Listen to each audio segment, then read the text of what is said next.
Okay, so the other day, the wife says the back wheel on her Honda Element is getting very hot and it smells funny and it makes a noise and it's on its third set of brake pads in only about 70,000 miles.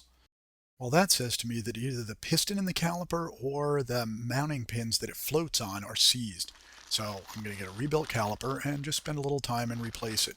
Now, being a rebuilt caliper, it comes with a small deposit called a core charge if I return the bracket and the caliper back, which makes sense because that's where the floating pins are mounted inside that bracket. This is why it floats. You can see it slides on those pins inside the bracket. As long as I have everything apart, I'm going to replace the flexible brake line too. It's got a flare fitting end and another side they call the banjo fitting, which is a ring. It has a bolt that's going to go through the middle with a hollow port in it to feed the fluid through. Speaking of brake fluid, I got a brand new quart bottle of Dot Class 4 for it. Always when I work on brakes, I wear a mask so I don't breathe the brake dust, and I wear gloves so I don't get brake fluid all over my hands. And every time I work on a car that's raised up, I use jack stands, and then I take the tire and stick it under the rocker panel for an extra margin of safety. Now I discover that with the wheel off, even in the parking brake released, I can't budge that rotor. That caliper is seized and still exerting a lot of clamping force.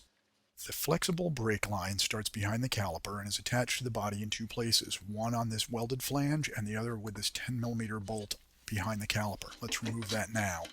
A small toothbrush will help clean the threads on the flare fitting, and I'm going to use just a small shot of penetrating oil at this point. It's also a good idea to put a pan underneath to catch the drips. You're already in trouble for all the pine needles you tracked in. The caliper bracket's held by two 14mm bolts around the back. Now, my head is too fat to fit inside the wheel well, so I'm going to try to maneuver the camera in to show where it is. I've put a socket on the top one, but you're going to need an extension on the ratchet in order to reach it. Once I've broken those loose, I'm going to detach the caliper from the floating pin bolts. There's an upper and a lower one. Take your time. You can just pull them out. Now, don't discard these bolts because you'll need to attach them to the bracket to return and get your core charge back. Now, this seized caliper is so tightly clamped on here, I'm going to use a flat blade screwdriver gently to pry it away from those pads. It still seems to be really jammed on there. Now, once I've got the caliper clear, I can remove the old brake pads, and now I have a lot more room to get my hand behind there and pull out those bolts that hold the bracket. And let me just pull that clear.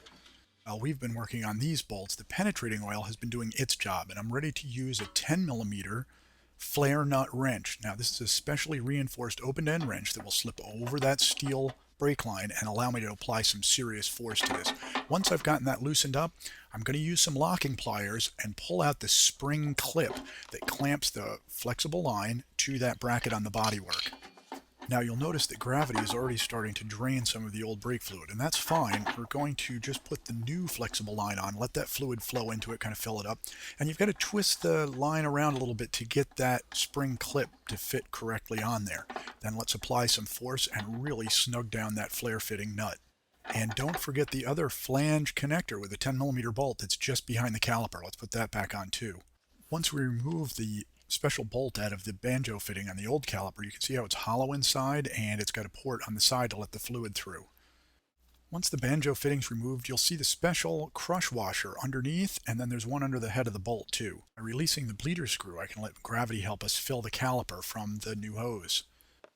But until we get the caliper attached, it's a good thing that we have our drip pan between us and the library carpet.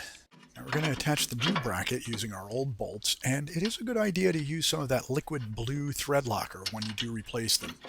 Get both bolts started by hand and then get your wrench to really tighten them down. In the box of the rebuilt caliper is a small kit that includes two new crush washers and some springs for the brake pads. So let's remove the old crush washer and put a new one right there under the head of the bolt. Before I mount up the new caliper, I'm going to loosen the brake bleeder screw so that the fluid can easily flow in and fill it up. Slide the banjo fitting bolt and its new crush washer through the banjo fitting, and then put the other crush washer on the other side. It will actually look like a little copper sandwich with lines on either side of that banjo fitting. The two metal flanges cast in the back of the housing are going to straddle the metal jacket near the banjo fitting. Now, as you line this up, take your time and thread it carefully. You don't want to cross-thread this. Once you have the bolt fully seated, put a 6-point socket and ratchet or a ring wrench on it and really tighten it down. With the new flexible line firmly attached, it's time to put our new brake pads in. There's springy shims that go into the bracket on the bottom and on the top, and these will hold those new brake pads in place. The inner pad has a small flexible shim to it that makes a noise when the pads wear way down. It's a wear indicator. Get those two pads in there tight, and then there's another spring that fits inside the body of the caliper that tries to keep them from chattering and making extra noise. All right, the new caliper will just straddle those new brake pads and then use your bolts to attach the caliper firmly to those floating slider pins, both top and bottom, and tighten them right down. Now I'm going to attach a clear plastic tube to the end of the brake bleeder screw, and I'm going to run that tube down into a clean glass container. I'm going to open my new brake fluid and just pour enough into the bottom that it covers the end of the tube. I don't want it to be able to gulp any air. We're almost ready to bleed the air out of the brake system. Let's top up the master cylinder to make up for the fluid that has already drained into the caliper, and then I'm going to have to borrow an extra pair of feet. These belong to my lovely and talented assistant, who will help us force out all of the air and some of the old brake fluid by pressing on the brake pedal while I open and close the brake bleeder screw. Now at first it's just a case of pressing the pedal down multiple times to push through the new fluid and push out the air bubbles. But as the pedal firms up, you're going to have to operate the brake bleeder screw as well, until finally the pedal comes up to a high point and you can stop. Be sure to top up the brake fluid again in the master cylinder and get every bit of air out of that system. You'll finally know when you're done when the pedal comes up very high and very firm. Notice how clear new brake fluid is compared with the old stuff that looks like a glass of tea. Those are actual rust particles in there and probably contributed to this caliper being seized.